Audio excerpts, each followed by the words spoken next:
This is not a review on the iPhone 12 Pro. That video is still in the works, so make sure to stick around for that. However, I thought I'd do something a little different in this video and kind of do a fully subjective, fully opinionated, fully personal video on why I chose the iPhone 12 Pro over every other phone on the market, and kind of make this a bit of a 1 week later thoughts video on the iPhone 12 Pro without making it the same as every single other video that's about the iPhone 12 Pro in terms of a 1 week review. Because what ends up happening is that you have these 1 week later videos that end up being just light versions of the actual review video. So I thought instead of wasting your time and wasting mine, I'd make a little bit of a different video and kind of make this worthwhile for both me and you when it comes to telling you why I chose iPhone, and not just the iPhone 12 Pro, but iPhones in general, even though the iPhone 12 Pro is a very boring phone. And yes, you heard me say it just then, you read it in the title and you saw it in the thumbnail. The iPhone 12 Pro is a boring phone, and yet I chose it over the plethora of Android handsets that we have from other manufacturers. We currently live in a smartphone landscape where phones flip, fold, swivel and bend each and every other way, and where we have all screen phones or phones with just a small camera punch hole, or even phones with all screen and just a camera that pops out when you need it. And let's not forget phones with styluses, phones where the displays curve over the edges, where the displays even curve over the edges and around to the back of the phone. And when it comes to camera specs on modern phones, it's not that far of a stretch to see a normal consumer compare expensive mirrorless cameras like the Canon EOS R5 and the Sony A7S III and think that they're inferior to cameras like the ones we have on the Galaxy S20 Ultra or Note 20 Ultra with those massive 108 megapixel camera sensors and 100 times space zoom and all of those gimmicky features that we get on modern phones. And everything just comes together when you realize that for less than the price of a brand new iPhone 12 Pro, or for even less than half the price of this phone, you can get a very competent Android smartphone that has a combination of those specs that I just talked about, but like, I still chose the iPhone 12 Pro and iPhone in general. And personally, I have a bunch of reasons as to why I did. The thing is, I'm gonna sound super vain when I say this, but the design of the iPhone 12 Pro is a compelling factor in my choice. And that's not just coming from the fact that, oh, it's got an Apple logo and it's shiny and it's stainless steel. It's not just that. But the design of the iPhone 12 Pro, including the color choices, including the fact that it basically resembles a larger version of my favorite iPhone ever, the iPhone 5S, everything just sort of comes together with the design. And then we have the display. It's sharp, vibrant, has amazing colors, and you can't hand this phone to another person and expect them to tell you that the display on the iPhone 12 Pro is subpar. Like, it's an amazing display. And yes, we don't have 120Hz, but I don't think that's a really big issue on the iPhone 12 Pro.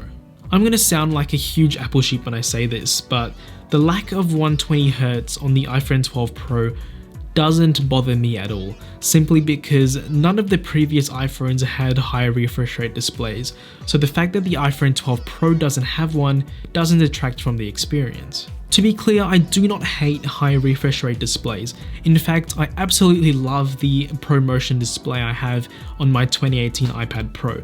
The thing is, I would rather have higher battery life than a high refresh rate display on the iPhone 12 Pro, because at the end of the day, I think high refresh rate displays really make more of a difference on a larger screen, but then again, that's just me. But I do want to see Apple implement 120Hz or even 90Hz displays on their next generation of iPhones. So when it comes to the screen, there's nothing to write home about on the iPhone 12 Pro, because you have like sub $300 Android phones with high refresh rate OLED displays, and the cameras on the iPhone 12 Pro really elevate the whole boring factor of the iPhone 12 Pro if you look at it from an on-paper specs standpoint. There's no 108 megapixel main shooter, there's no 100 times, 50 times, 30 times, or even like 10 times optical zoom, and we don't have any 8K video recording or any like very big gimmicky fancy features.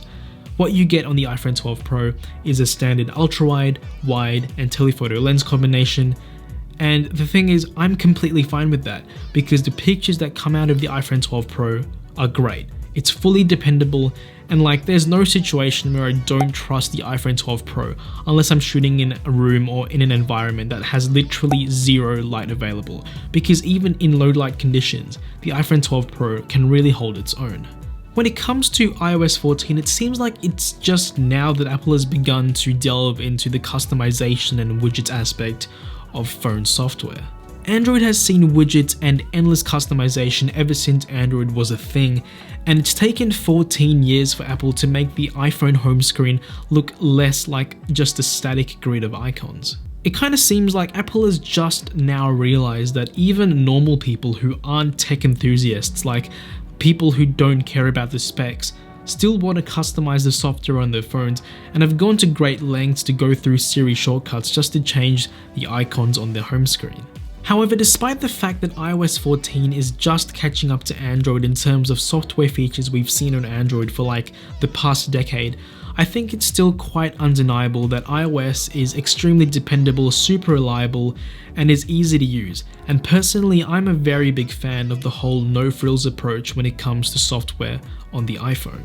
And since Apple has complete control over both the hardware and software experience on the iPhone, we see phones like the iPhone 6s, which was released in 2015, get iOS 14 the same time as the iPhone 11 Pro, which was released in 2019, and have many of the same software features that we have on the iPhone 12 Pro.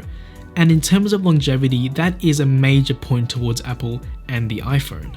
So I think I'm kind of making my point clear now, because even though the iPhone 12 Pro is objectively a boring phone from a spec standpoint with, 6 gigs of RAM versus like 16 on some Android phones and no high refresh rate displays, and even some aspects of the design which are lacking in 2020, like the notch that we still have on the iPhone 12 Pro after 4 years since it was adopted in the iPhone 10.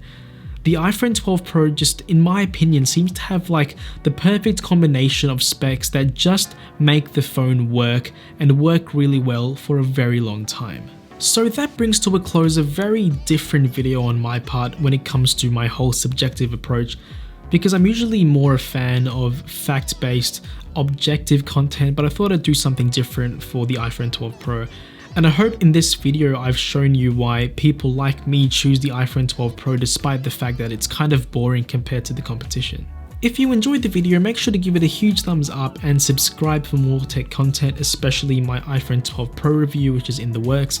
So make sure to turn on your notifications so you don't miss out on that. And if you have anything to add to this whole discussion, I'd really love to hear your thoughts in the comments down below. So yeah, that's the end of the video. My name's Ramal. Thank you so much for watching, and I'll catch you in the next one.